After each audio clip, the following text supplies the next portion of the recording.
Hello বন্ধুরা, নতুন একটি এপিসোডে আপনাদের সকলকে স্বাগতম জানাই। আজকে চলে আসলাম আবারও একটি নতুন এপিসোড নিয়ে। আজকের এপিসোডটার নাম সৈকত মণ্ডলের কলমে লেখা জিন পর্ব 2।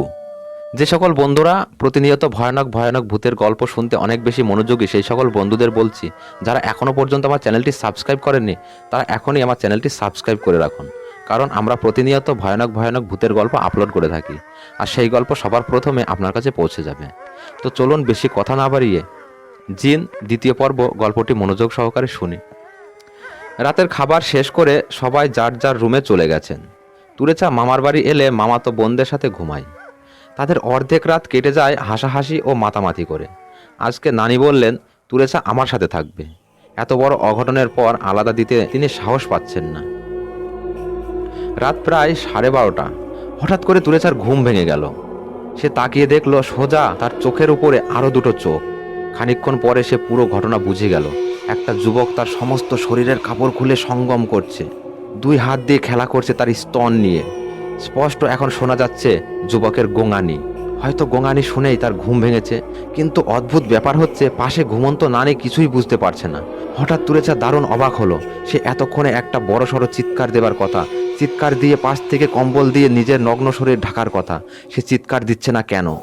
সে কি কোনো মায়াজালে বন্দী হয়ে যাচ্ছে? তুরেছা চিৎকার দিয়ে উঠল। সাথে সাথে অজানা অচেনা ছায়াটা তুরেছার উপর থেকে নেমে গেল। কম্বল দিয়ে নিজেকে ঢেকে নেয় তুরেছা, কিন্তু চিৎকার শুনে নানের ঘুম থেকে ওঠার নাম নেই।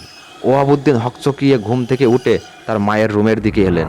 এসে দেখলেন সেই কালো বিড়াল সারা ঘর লাফালাফি করছে। দেখে মনে হচ্ছে অস্থিরতার মধ্যে আছে। লাফ দিয়ে একবার উঠছে আলনায়, আবার টেবিলে, সেখান থেকে আলমারি, ম্যাও ম্যাও করে হইচই ফেলে দিচ্ছে। বিরক্ত হয়ে ওয়াবুদ্দিন আবার সেই লাঠি হাতে নিয়ে বিড়ালকে ধাওয়া করলেন, কিন্তু একটা বাড়িও বিড়ালের উপরে ফেলা যাচ্ছে না। বিড়াল শুধু ম্যাও ম্যাও করে লাফালাফি করছে। ওয়াবুদ্দিন বিড়ালের সাথে দৌড়াদৌড়ি করে ঘেমে গেছেন। আচমকা বিড়াল পাশের রুমে চলে গেল। সেখানে বাতি নেই। তিনি লাঠি হাতে নিয়ে সেই রুমে ঢুকলেন। সাথে সাথে ওয়াবুদ্দিনের চিৎকার শুনে বাড়ির সব সদস্য সেদিকে গিয়ে বাতি জ্বেলে অবাক হয়ে গেলেন। ওয়াবুদ্দিন ফ্লোরে পড়ে আছে, ঘাড়ের রক্তে ভেসে যাচ্ছে ফ্লোর। স্ত্রী দাঁড়িয়ে আছেন স্বামীর রক্তের উপর।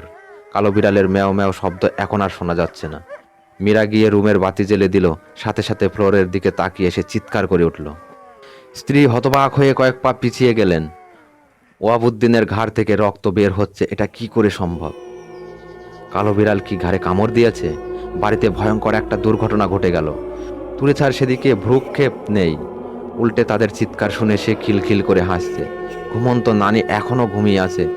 মীরা এসে অনেকক্ষণ ডাকার পরে তিনি হকচকিয়ে উঠলেন। কে যেন তাকে একটা ঘোর লাগা ঘুমে ফেলে রেখেছিল। মীরা কাঁদতে কাঁদতে দাদিকে সেই রুমের দিকে নিয়ে গেল। ছেলের অবস্থা দেখে নেহেরা বেগমের ভেতর থেকে হাউমাউ করে কান্না আসছে। তিনি নিজেকে সামলে নিয়ে বললেন, কেউ কি তারেককে নিয়ে আয়, ওয়াবুদ্দিনকে হসপিটালে নিয়ে যেতে লাগবে।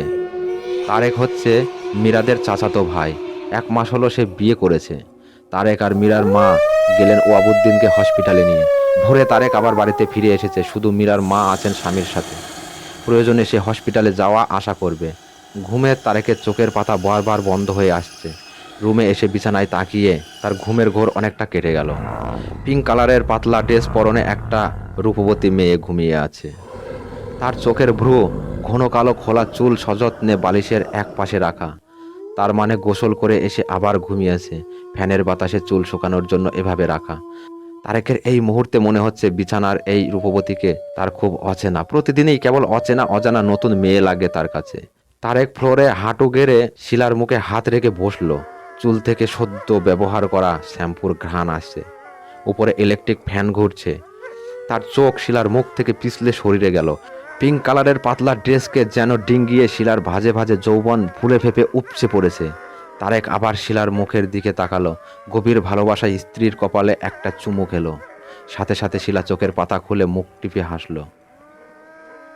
তারেকের ধারণা এই মেয়েটা এতক্ষণ জেগেই ছিল। এটা ভাবতেই তার কেমন জানি লজ্জা লাগছে। তুরেছার অবস্থা খুবই খারাপ। উল্টাপাল্টা কথা বলছে। শারীরিক অবস্থাও যেন অনেকটা পরিবর্তন হয়ে গেছে। বারবার নিজের পেটে হাত দিয়ে নানিকে বলছে, নানি আমার বাবু হবে। কথাটা বলে সে আবার খিলখিল করে হাসছে। শুধু এখানেই থেমে গেলে ভয় ছিল না। সকাল থেকে 3 বার বমি করেছে। বমি করে আবার বলছে, দেখলে তো নানি আমার বাবু হবে। তো বন্ধুরা, জিন দ্বিতীয় পর্ব গল্পটা এই পর্যন্তই।